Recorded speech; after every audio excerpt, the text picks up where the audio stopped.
Last year I think they upset Wake Forest and Maryland early in the conference. The way they play, they're so well coached. Tony does a great job with them. They run a system where it's a Princeton-style system where there's a lot of back cuts, shoot a lot of threes.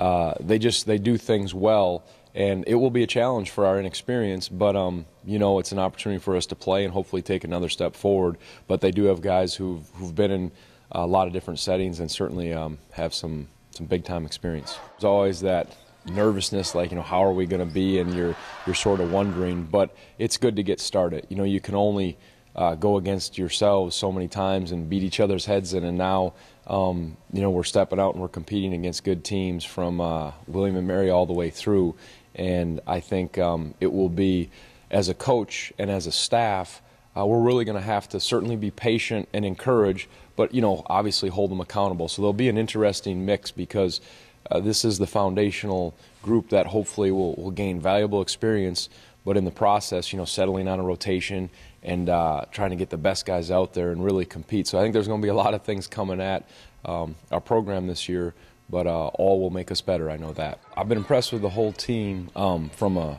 effort standpoint. That's been really exceptional. They will go as hard as they can until they can't go anymore, and that's been real positive. And we don't have a lot of numbers.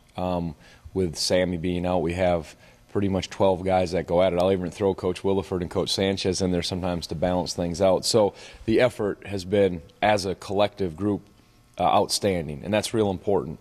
And they compete against each other at a high level in practice. And I said, the next step now is when you get in competition outside of going against each other, you got to compete like that and bring that passion. But I could single out any one of them, when there's opportunities for them after practice to shoot or do things they're going after. Sometimes we have to kind of limit them so they don't burn themselves out.